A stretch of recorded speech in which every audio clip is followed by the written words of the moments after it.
Ẹ kú dédé àsìkò yìí ní gbogbo ibi tí ẹ bá ti láǹfààní láti máa gbọ́ mi. Lákọ̀ọ́kọ́ tó bá fẹ́ dàbí everybody, o gbọ́dọ̀ máa ronú bí everybody. Lákọ̀ọ́kọ́ ẹ wo fídíò yìí. Ọmọ tàbí ẹni gbé kò lè gbé fún bàtà. Orí báwọn ọjà wọn kó sàlẹ́jọ́. Kò sóòsà tí gbẹ̀ni lẹ́yìn orí ẹni. Orí ìbejì táyé yẹ ni. Kórí ọlọ́lá máa gbé ẹran níṣẹ́. Ó gbọ́dọ̀ jọba ni. Ọ̀tẹ̀ ló ń jẹ́ ló ń pè ọ́, kò sẹ́ni tí ò lórúkọ tiẹ̀, àti wípé ọmọ kì í gọ̀ títí sẹ́ẹ̀ kó gbàgbé orúkọ ara rẹ̀. Ààfin tèmi ò nílò ìdánimọ̀ lọ́jà, tó bá dọ́jà báyìí wọ́n á mọ̀ pé ó dọ́jà ni. Èmi tí ń tòótọ́ Samuel Owóyẹmí, fẹ́lẹ́fẹ́lẹ́ láyé lórúkọ mi, fẹ́lẹ́ ní gbogbo èèyàn mọ̀ mí sí. Èmi náà kọ́, Ọlọ́run ọba òkè ló fún mi ṣe ní gbogbo ìgbà. Ẹ jọ̀ọ́, ta ni arákùnrin yìí? Èmi ò fẹ́ mọ ẹni tó jẹ́. I stand to be corrected. Ibi tá a bá pè lórí, a kò gbọ́dọ̀ fi tẹ̀lẹ̀. Ẹni ò mọba ló ń rí ọba fín. Ìka tó bá tọ́ sí imú la fi ń romú. Èmi ò mọ ohun tó lè fà á àbí tó lè warrant kí arákùnrin yìí máa gbé ọwọ́ lé Tádéníkáwò, ọmọkùnrin àkọ́kọ́ ti Onírìṣà kábíyèsí o. Gẹ́gẹ́ bí mo ṣe rí fọ́nrán yẹn, ó dàbí pé wọ́n ní Tádéníkáwò àti ìyá rẹ̀ Queen Naomi Ṣílẹ̀kùnlá Ògúnwùsì ni wọ́n jọ lọ síbi special birthday outing. Ó wá ní ẹni tí ó ní restaurant yẹn, òun ni ó pàdé Tádéníkáwò. So ibi tí wọ́n ti jọ ń kíra wọn ni arákùnrin yìí ti gbé ọwọ́ sórí Tádéníkáwò. And ìṣẹ̀lẹ̀ yìí ó ti fa ọ̀rọ̀ lóríṣiríṣi. Mi mọ̀ pé bí èmi náà ṣe rí ni ọ̀pọ̀ àwọn ènìyàn náà rí bẹ́ẹ̀. Wípé number one, let me assume pé ọkùnrin yìí kò mọ ẹni tí Tádéníkáwò jẹ́. And number two, no matter what, wo irun orí ọmọ náà, wàá rí pé ó yàtọ̀ sí ordinary irun. Wàá rí wípé ọmọ yìí, irun tí ó wà lórí rẹ̀ ó yàtọ̀, special irun ni. Ìyẹn gan ó yẹ kó ti fún ẹ ní àròkọ wípé ọmọ yìí a kò lè gbé ọwọ́ lé lórí lásán. Ọmọ bá ní ìdí tí wọ́n ṣe fi irun rẹ̀ lẹ̀ bẹ́ẹ̀, ó nídìí pàtàkì.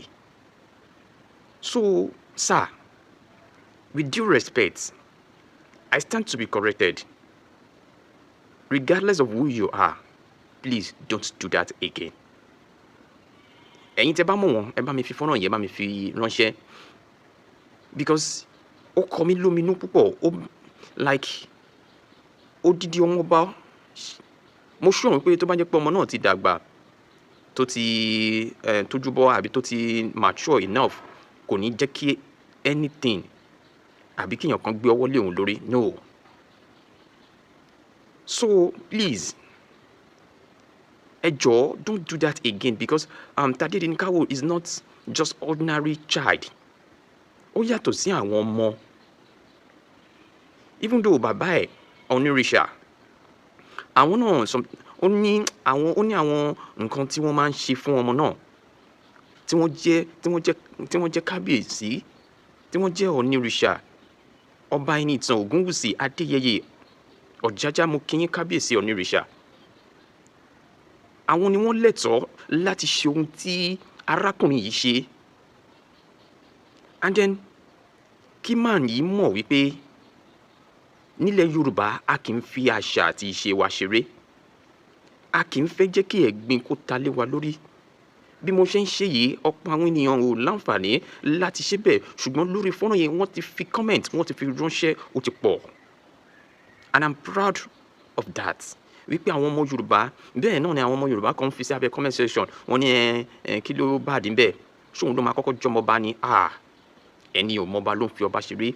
Nígbà tá a bá ṣe eléyìí, tá a bá bẹ̀rẹ̀ sí ní sọ àwọn nǹkan wọ̀nyí, kí ni nǹkan tá à ń portray fún àwọn ènìyàn nípa àṣà wa? Àní ohun tó arákùnrin yìí ó kù díẹ̀ káàtó, ohun tó ṣe ó kù díẹ̀ káàtó. Ẹ jẹ́ ká panupọ̀ ká fi báwí, torí èní kọ́ torí ọ̀la ni. Sir, don't do that again. It is not allowed in Yoruba land, with due respect. Secondly, Queen Naomi, ẹ jọ̀ọ́, I'm one of your fans. I cherish you so much in terms of what you have been doing. Please, ẹ jẹ́ ká mọ ibi tá a máa mú Tadenikawo lọ to avoid something like this. Mo mọ̀ wípé ẹ fẹ́ show mother love fún Tadenikawo. Ẹ̀yin náà ẹ fẹ́ jẹ́ kí òun náà wà expose torí ẹ̀ lẹ ṣe mú dání. But let's avoid some things like this. We need to be careful of where it goes. Queen Naomi, I appreciate everything you have been doing for Tadenikawo. Láti ìgbà tẹ́ ti kúrò ní ààfin. Ìyà ò jẹ, ọwọ́ ìyà ò sí lára ẹ̀. Ìtọ́jú tó péye ni mo rí. Thank you for that. Please, ẹ má jẹ́ kí àwọn èèyàn kan kí wọ́n bu ẹnu àtẹ́lù yín látàrí irúfẹ́ ìṣẹ̀lẹ̀ yìí. Nítorí mo rí lábẹ́ comment section wọ́n ní kí ni ìyá ẹ̀ ń wá kiri, ṣé gbogbo pàtí ló yẹ kó lọ ní àwọn ibì kan wà tó jẹ́ pé kò yẹ kí wọ́n máa lọ, kò yẹ kí wọ́n máa ṣe gbá, kò yẹ kí wọ́n máa ṣe tàmẹ̀dò, ṣùgbọ́n òun náà rèé. Àmọye nǹkan tá a ti rí tí ọmọ yẹn gbá kan àwo kan tàmẹ̀dò. Ẹ jọ̀ọ́, Queen Naomi, please, you are a true mother. I know you want the best for Tadenikawo. And also, tí ẹ bá ti rí nǹkan báyìí, ẹ jọ̀ọ́ ẹ tètè bá wa caution ẹni bẹ́ẹ̀. Torí nínú kọ́mẹ̀ntì yẹn èèyàn kan sọ dí mọ̀ pé yẹ́ẹ̀dẹ̀ dúró dẹ̀ ń wò dẹ̀ lájúlẹ̀ ìgbà kan. Queen Naomi, please, ẹ má jẹ́ kí àwọn èèyàn dára ìṣẹ̀lẹ̀ yìí máa sọ àwọn ọ̀rọ̀ òdì sí yín. Ẹ jẹ́ kí Tadenikawo kí mi ní pé kẹ́ máa escort àbí kẹ́ máa order kẹ́ escort discipline wà very very important. Nítorí irúfẹ́ ìṣẹ̀lẹ̀ yìí kò yẹ kó ṣẹlẹ̀ níbi tẹ́ wà. Mo kàn ń pè yín sí àkíyèsí nítorí ọjọ́ iwájú à nítorí àwọn ọmọ yìí ó ti ń dàgbà bọ̀. Ẹ jọ̀ọ́, I wish you happy belated birthday. Ìgbọ̀dún ìṣẹ́jú kan ní lágbára Ọlọ́run. Ẹni ṣe lásán lórí ọmọ, lórí Tadenikawo, ẹni ṣe lásán. Nígbà tó ń jẹ ọmọ bá jiná tán, ẹni di àwátì, oúnjẹ ọmọ ò ní kúrò lẹ́nu yín. Queen Naomi, please, I want you to take note of this. And also, ẹ̀yin èèyàn wa, ẹ jẹ́ ká ṣe more orientation about our culture. Ẹ jẹ́ ká sọ̀rọ̀ nípa àṣà àti ìṣe ilẹ̀ Yorùbá. History is very important. Ẹ jẹ́ ká ṣe ohun tó tọ́ àti ohun tó yẹ nítorí kí àwọn èèyàn lè mọ ọ̀tún yàtọ̀ sósì nípa àṣà wa nílẹ̀ kóòtù òjìrè. Nípa ti àwọn nǹkan tí ò yẹ kí wọ́n ṣe rárá. Torí mo mọ̀ wípé tí arákùnrin yìí tó máa ní kó ti come across one of our orientation about Yorùbá, kò ní ever ṣerú nǹkan tó ṣe yẹn. Ẹ jọ̀ọ́, ẹ má jẹ́ ká dákẹ́. Ẹ jẹ́ ká gbé àṣà Yorùbá, ẹ jẹ́ ká gbé lárugẹ níbikíbi tá a bá wà. Ìran Yorùbá, ìran tó dáa ni. Ẹ má jẹ́ ká jẹ́ kí irú àwọn ìgbín báyìí kó máa ta lé wa lórí. Ẹ rí bí àwọn other side ṣe máa ń ṣe àwọn ọmọ tí wọ́n ṣe máa ń ṣe àṣà tiwọn. Wọ́n máa ń ṣe tòdì kọ́, wọ́n máa gbé jáde ni. Ẹ jẹ́ ká dúpẹ́ lọ́wọ́ onírìṣà. Ibikíbi tí wọ́n bá lọ, wọ́n máa ń jẹ́ kí ààyè ṣí sílẹ̀ fún àṣà àti ìṣe ilẹ̀ Yorùbá ni. Tó bá fẹ́ dàbí everybody, o gbọ́dọ̀ máa ronú bí everybody. Ẹ jọ̀ọ́, gbogbo ẹ̀yin tí ọ̀rọ̀ kàn, to the man himself, please do the needful. Tó bá gbà pé apologize sí àwa ọmọ Yorùbá lórí nǹkan tẹ́ ṣe yìí. Ẹ jọ̀ọ́, Tadenikawo kì í ṣe ọmọ tẹ́kọ̀ lè máa fọwọ́ ra lórí, please. Queen Naomi, ẹ jọ̀ọ́, oúnjẹ ọmọ ò ní kúrò lẹ́nu yín o. Ẹ jọ̀ọ́, láti avoid some things táwọn èèyàn máa sọ sí yín. Ẹ ṣe the needful lórí Tadenikawo níbikíbi tẹ́ bá mú lọ. Ẹ jọ̀ọ́. And also, ẹ jẹ́ ká máa gbé àṣà àti ìṣe wa lárugẹ. Ó wà very very important nílé lóko àti lẹ́yìn odi. Ó wà very very important. Ẹ jẹ́ kí n sáré mú yín dé ibi tí èèyàn kan ti sọ̀rọ̀ nípa Yorùbá. Ọ̀rọ̀ yìí jẹ́ ọ̀rọ̀ tó nítumọ̀ púpọ̀ púpọ̀. I stand to be corrected. Tó bá jẹ́ ìgbà àkọ́kọ́ tí ń rí, ẹ má gbàgbé láti like, comment, kẹ́dẹ̀ bá wa share. Ó wà very very important. Tó bá fẹ́ dàbí everybody, o gbọ́dọ̀ máa ronú bí everybody. Ẹ jẹ́ ká lọ darapọ̀ mọ́ ẹni yìí. Àlàáfíà fún gbogbo etí tó ń gbọ́ mi jákèjádò àgbáyé. Èyí tí a tún fẹ́ sọ̀rọ̀ lé lórí gẹ́gẹ́ bí ìtanijí wa lónìí náà ni ọ̀rọ̀ lórí orí. Kí ló dé tí orí fi lágbára ju àwa ẹ̀dá lọ? Orí àpérè àṣàkàràmálẹ̀. Wọ́n lórí ẹni ní gbeni tá a fi dádé owó, orí ẹni ní gbeni tá a fi tẹ̀lé pa ìlẹ̀kẹ̀ wọjà. orí jẹ́ òrìṣà ńlá bàǹbà tí ò ṣe rọ́tì sẹ́yìn láwùjọ gbogbo àwọn ìlọ́jà irúnmọlẹ̀ pátápátá torí pé òrìṣà ńlá ni orí jẹ́. Kí ni tó wá fà á tó já sí pé orí fi ju ẹ̀dá lọ? Olódùmarè jẹ́ ká mọ̀ wípé orí ju ẹ̀dá lọ torí gbogbo ohun tí ẹ̀dá ó dà láyé lọ́wọ́ orí ni. Ẹ̀dá tí ó dolówó, ẹ̀dá tí ó dọlọ́rọ̀, ẹ̀dá tí ó níláárí, ẹ̀dá tí ó dọ̀gá, ẹ̀dá tí ó di president, ẹ̀dá tí ó di governor lọ́wọ́ orí ni. Gbogbo nǹkan tó bá jẹ́ pé òun ló lè dá èèyàn ò lè dá, dájúdájú irúfẹ́ nǹkan bẹ́ẹ̀ ó ti ju ẹ̀dá lọ fúnra rẹ̀. Ẹ̀rí nígbà láíláí tí gbogbo àwọn ìlọ́jà arúmọlẹ̀ tí wọ́n máa ń bára wọn jà tí wọ́n wò pé orí jù mí èmi mo jù wọ́n, ìwọ ló jù mí èmi ni mo jù ọ́. Olódùmarè wá fẹ́ dán wọn wò. Olódùmarè wá mú obì oré sílẹ̀, wọ́n pe obì kan ní obì oré. Olódùmarè níwọ Ṣàngó bó ṣe lágbára tó yìí ó yá wá pa obì oré. Ìwọ Ọya ó yá wá pa obì oré. Ìwọ Ọ̀ṣun ó yá wá pa obì oré. Ìwọ Ògún ó yá wá pa obì oré. Gbogbo ìlọ́jà irúnmọlẹ̀ pátá l'Olódùmarè fẹ́ ṣe ìdánwò fún láti lè jẹ́ kí wọ́n mọ̀ pé orí jù wọ́n. Gbogbo irúnmọlẹ̀ ilé ayé wọ́n pa obì oré, wọ́n pa alápatì. Ṣàngó pa ó pa alápatì, Ọ̀ṣun pa ó pa alápatì, Ọbàtálá pa ó pa alápatì, Ọ̀rúnmìlà pa ó pa alápatì. Níkẹyìn lórí wá dé. Olódùmarè sọ fún orí kó wá pa obì oré. Orí bá pa obì oré, ariwo ta òkìkí kan. Gbogbo irúnmọlẹ̀ ilé ayé wọ́n ń bínú orí, wọ́n ń sún pàǹpà, wọ́n ń borí jà. Bẹ́ẹ̀ wọn kò lè dórí, ṣèborí ló lè dá wọn. Olódùmarè jẹ́ kó yé wa pé kò sẹ́ni tó lè dá orí, orí ni dá ẹ̀dá. Olórí ló dá pẹpẹ sóde asín, orí ló dógùn sílẹ̀ eré, orí ló dá Ṣàngó sóde kòso, orí ló dọ́ba Alùfọ̀n sóde, orí ló dá gbogbo àwọn ìlọ́jà arúmọlẹ̀ dé gbogbo ibi tí wọ́n dé. Orí tí ó dàdé inú agogo dẹni tí wá. Gbogbo àwọn tá à ń pè lọ́ba tó Olódùmarè jẹ́ kí wọ́n di ọba lónìí, tí wọ́n di ẹni àpésìn lọ́wọ́ orí ni. Orí ló dá wọn, kì í ṣàwọn ni wọ́n dá orí. Ìdí nìyí tó fi já sí pé orí ju gbogbo ẹ̀dá lọ láyé. Ó wá ṣe pàtàkì fún gbogbo ẹ̀dá láti máa tọ́jú orí dáadáa torí pé orí ẹni nígbeni tá a fi dádé owó, orí ẹni nígbeni tá a fi tẹ̀pá ìlẹ̀kẹ̀ wọjà. Orí ni gbogbo tẹ́dá ó dà lóde ìsálú ayé lọ́wọ́ orí ni. Ó ṣe pàtàkì láti máa tọ́jú ẹlẹ́dàá wa púpọ̀ púpọ̀.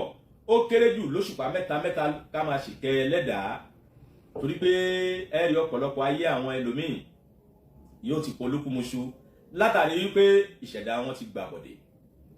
Bí ayé bá mú ìṣẹ̀dá tí wọ́n fún lóúnjẹ ìwọ̀jẹ tí ìṣẹ̀dá bá gbàbọ̀dé kì í jẹ́ kí nǹkan ẹ̀dá ó lọ déédéé. Ibi tó rí fẹ́ dá, ibi tó rí fẹ́ gbédé kò ní jẹ́ kó débẹ̀ lásìkò. Ṣùgbọ́n orí òní máa ń dá gbogbo ẹ̀dá lóde ayé. Ẹni tí ó jọ̀gá nílé iṣẹ́ ńlá lọ́wọ́ orí ni. Ẹlòmíì ó lè jọ ọmọlẹ́yìn wọn léje tó jọ ọmọ kékeré, bóyá bí àwọn àgbàlagbà 10 wà láàrin àwùjọ nínú ilé iṣẹ́ kan. Ó lè jọ ọmọ kékeré tí ò tó wọn rárá lórí ó yàn tí wọ́n sọ di ọ̀gá lé wọn lórí lọ́wọ́ orí ni. Ìyí ni ó fi já sí pé orí ni máa ń yàn fẹ́ dà, ẹ̀dá kì í yàn forí.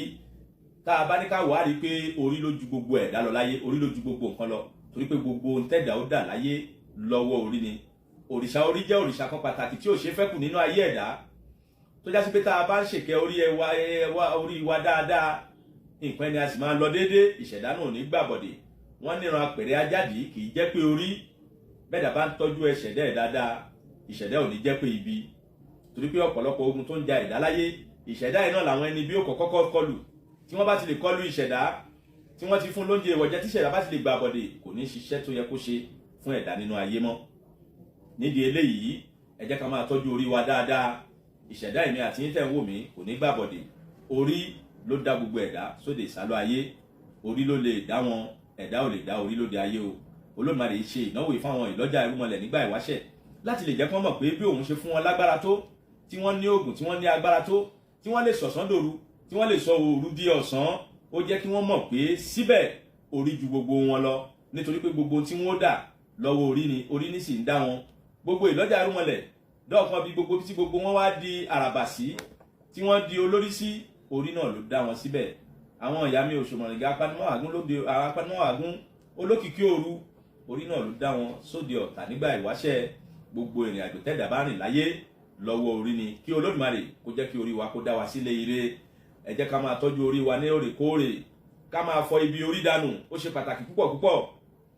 ká máa fọ ibi orí dànù kí orí ẹni lè máa gbúre kó lè tètè mú wa débi tá à ń lọ lásìkò torí pé orí tó ti gbà bọ̀dẹ̀ bí wọ́n bá nírú orí bẹ́ẹ̀ ó dàdé ó lè má dàdé ọ̀hún láàrin 20 ọdún Olódùmarè kó jẹ́ kí a wọ aṣọ sásìkò tí ọrùn ó yẹ ọ̀pọ̀lọpọ̀ àwọn tó rí ògbè ló já pé ìgbẹ̀yìn tọ́jọ́ bá ti ń dọjọ́ alẹ́ lè gbé orí ó ṣẹ̀ṣẹ̀ wá dé nígbà tọ́jọ́ bá dẹ̀ ti dalẹ́ kí ló tún kù aṣọ kò ní béjì ká mọ́ Olódùmarè má ṣe irú orí bẹ́ẹ̀ fún wa nídìí eléyìí orí ṣe pàtàkì láti máa tọ́jú fún gbogbo ẹ̀yin ọmọ kóòtù òjíire ẹ jẹ́ ká máa bọ ẹlẹ́dàá wa ẹ má jẹ́ kí wọ́n fi ẹ̀sìn kankan tàn wá jẹ ẹ má jẹ́ kí wọ́n fẹ̀sìn kankan dá ọ̀nà wa rú kò sẹ́ni tí ó máa bọ orí tí ò ní rí ègbé orí àwọn àgbàlagbà amọ́niwọ́n ni wọ́n ní a kì í bọgi bọ̀pẹ̀ ká má rí gbé irúmọlẹ̀ gbogbo àwọn ìlọ́jà irúmọlẹ̀ wa wọ̀nyí a kì í bọ wọn ká má rí gbé wọn bó o bá fún irúmọlẹ̀ lóyún obì kan ṣoṣo lónìí àdápadà obì 10 ni ó padà fi dá padà fún ọ torí pé ìgbà ẹmọlẹ̀ wọn kì í jẹ́ èèyàn gbé bẹ́ẹ̀ náà ni orí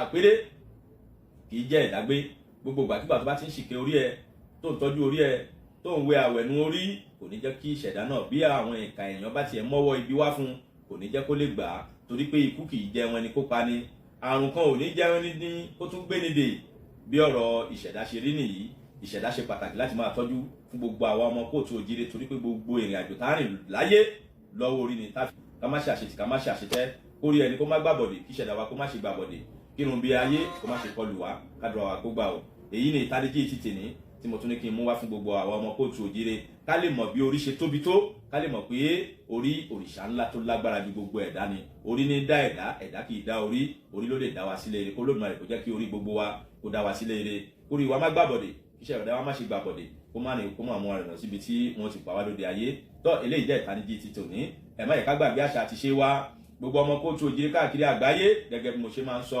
wípé àṣà àti ṣe wa ẹ̀sìn àlàáfíà ni ẹ̀sìn tí Olódùmarè dùn sí ni ẹ jẹ́ ká falẹ̀ mọ́ ọ̀rọ̀ ẹ̀sìn ìbílẹ̀ àṣà wa yìí ẹ má yẹ ká jẹ́ kó parun Olódùmarè nífẹ̀ẹ́ wa ó dá ọgbọ́n ìmọ̀ òye pẹ̀lú ọ̀pọ̀lọpọ̀ agbára ó dá fún wa nílẹ̀ adúláwọ̀ láti lè máa fi ṣe ìtọ́jú ara wa nídìí eléyìí orí gbogbo wa ò ní gbàbọ̀dé o á tún máa ríra ó dìgbà kan náà ire o.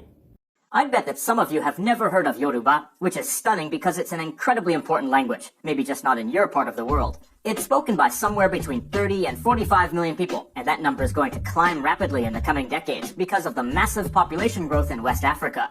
Yoruba is one of the 3 main African languages of Nigeria, along with Hausa and Igbo. The official language of Nigeria is English. In Nigerian Pidgin, an English-based Creole is widely spoken, but Yoruba, Hausa, and Igbo are widely used amongst their respective ethnic groups, as are hundreds of less widely spoken languages. And because of the large number of Yoruba-speaking immigrants living around the world, it's the most widely spoken African language outside of Africa. Obviously, I mean languages native to Africa. English doesn't count. Here's a sample of what it sounds like. Ìlú yìí wà ní ìpínlẹ̀ Ondo tó jẹ́ ìkan lára àwọn ìpínlẹ̀ 26 lórílẹ̀-èdè Nàìjíríà. Ẹ̀yà Èkìtì ni wá nínú ẹ̀yà Yorùbá. Ìlú yìí súnmọ́ ìlú Àkúrẹ́ àti Ìgbàròkè. Èdè ìbílẹ̀ tí a ń sọ jẹ́ èdè Èkìtì tó faramọ́ Yorùbá àjùmọ̀lò púpọ̀ ṣùgbọ́n ó yàtọ̀ náà. Púpọ̀ nínú àwọn èèyàn wa ń sọ èdè Yorùbá àjùmọ̀lò náà.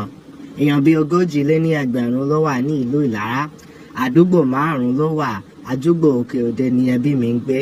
Yoruba is mainly spoken in southwestern Nigeria, including the capital city Lagos, though many languages are now spoken there, and dialects closely related to Yoruba are spoken in southeastern Benin and parts of Togo. Along with Yoruba proper, these dialects are part of the Yoruboid language group, which form part of the Niger-Congo language family. Yoruboid includes Igala, Edekiri, which splits into Itsekiri, the Ede dialects spoken mainly in Benin and Togo, and Yoruba dialects. Ede dialects are sometimes considered Yoruba dialects, as they are very closely related, and their speakers identify as ethnic Yoruba people. Yoruba proper has many dialects, but there's standard Yoruba, which serves as the formal and written form of the language, and a bridge between those dialects.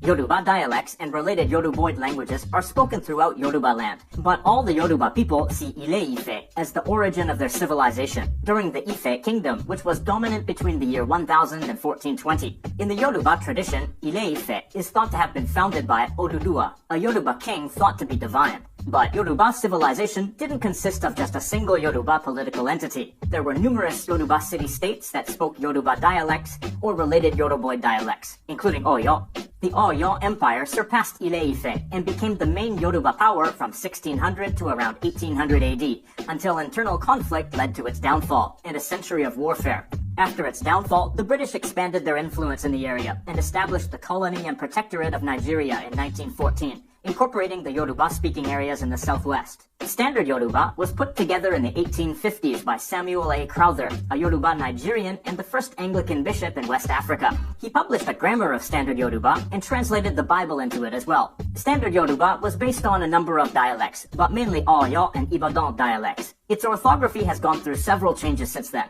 It's written in a Latin-based alphabet, but it makes use of a number of accent markings and diacritics. And that brings us to an important feature of Yoruba. But first, let's talk about a software tool with numerous benefits for all of you world travelers and language enthusiasts. I'm talking about the sponsor of this video, Atlas VPN. Right now they have an amazing sale price of just $1.99 a month, which you should definitely take advantage of. I use Atlas VPN to view content online that's exclusive to certain countries. When I want to watch shows or movies in a different language, I use Atlas VPN to make streaming services think I'm in a country where that language is spoken, giving me access to more local content. You can also use Atlas VPN to keep your Google searches and downloads private, like if you're traveling in a country where an invasive government might be monitoring your online activity, or if you're worried about big tech using your data.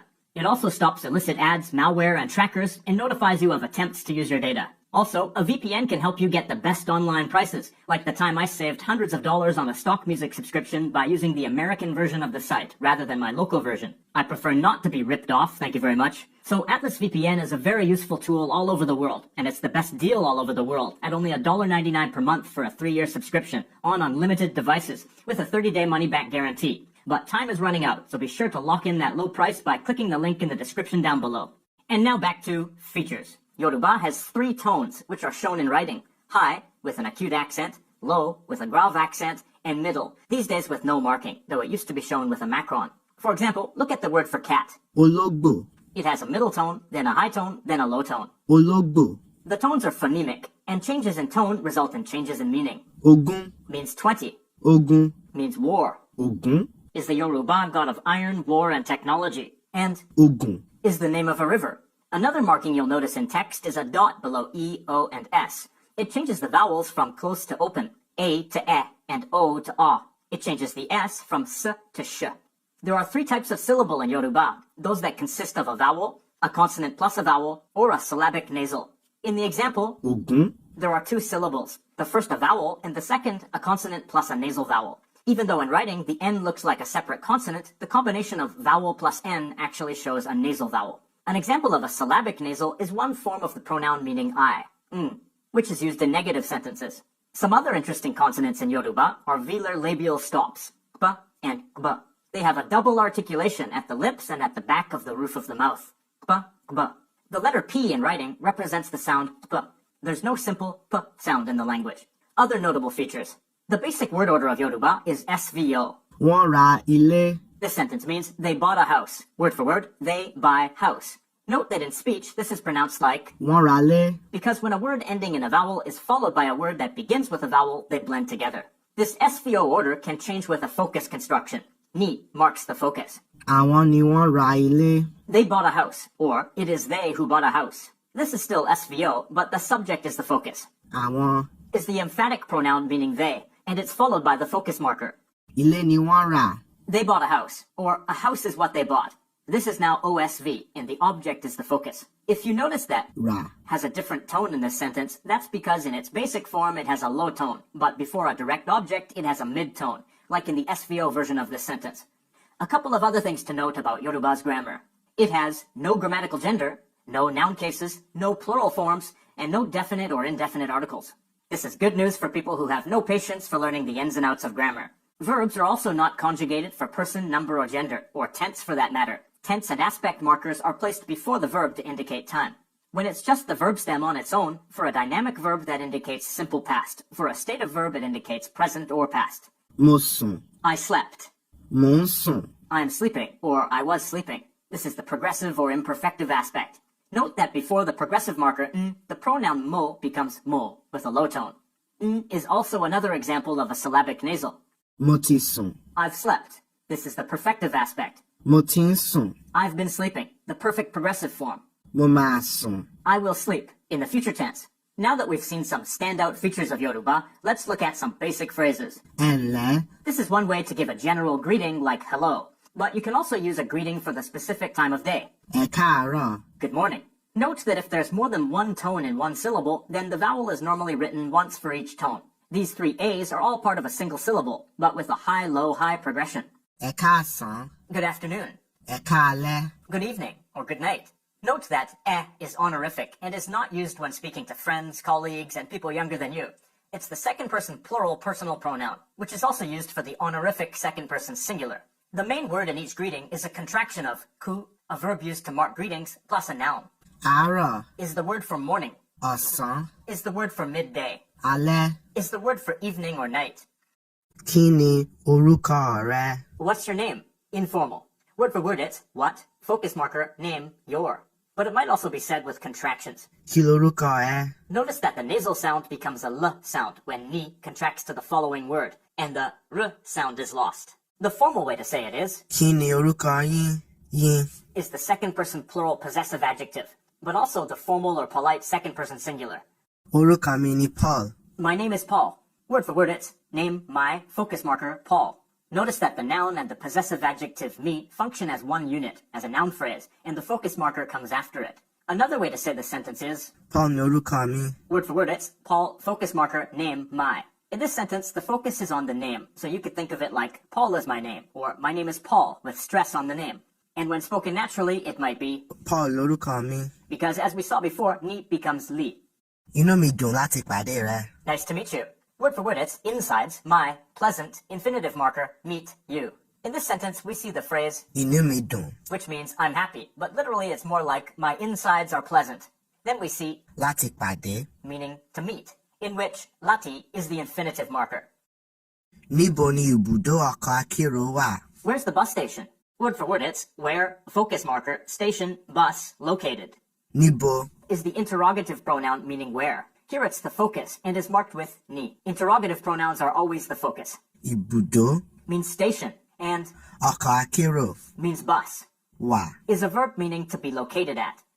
O ní bàtà tó dára. You have nice shoes. Word for word, you have shoes that are nice. Simple adjectives in Yoruba come directly after the noun, but dara is actually a descriptive verb meaning to be nice. So it can't come directly after the noun. It needs this connecting word. Tó To is actually a contraction of tí ó. meaning that is or that are.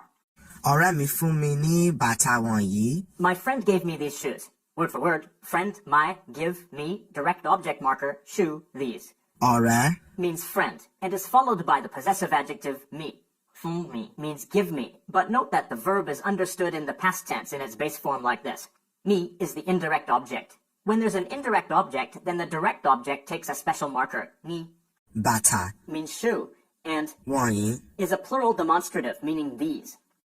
Ṣé o gbọ́ èdè Gẹ̀ẹ́sì? Do you speak English?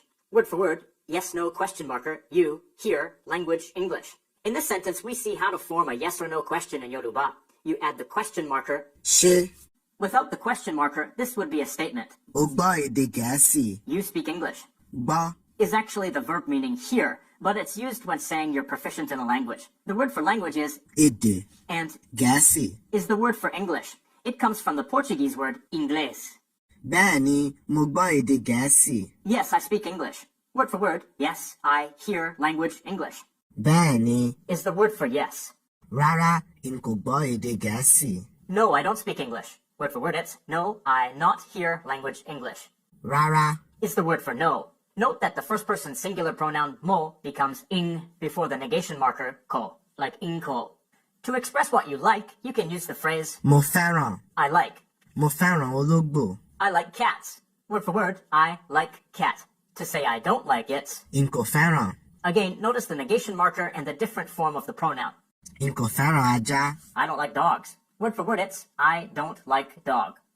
To express that you like to do something, it's, Mo fẹ́ràn láti. for example, I like to learn languages. Mo fẹ́ràn láti kọ́ èdè. Word for word, it's I like, infinitive marker, learn language. Láti Is an infinitive marker, but on its own is also a preposition meaning from or since. kọ́ Means learn. And again, we see the word for language. èdè. However, when expressing that you want to do something, lati is not used. Mo fẹ́ I want to. Mo fẹ́ kọ́ èdè Yorùbá. I want to learn Yoruba.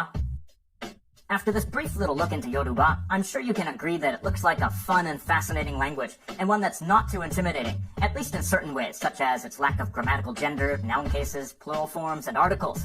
The main thing that might seem intimidating is the tonal system, and the way it's represented with accent markings in writing. But those accent markings can help you know the tones of words even when you just see them in writing, and you can remember the tones visually as well as by sound. If you're a speaker of Yoruba, to what extent do you use the standard language, and to what extent do you use your dialect? How easy is it to communicate with speakers of different Yoruba dialects? And to other people, what's your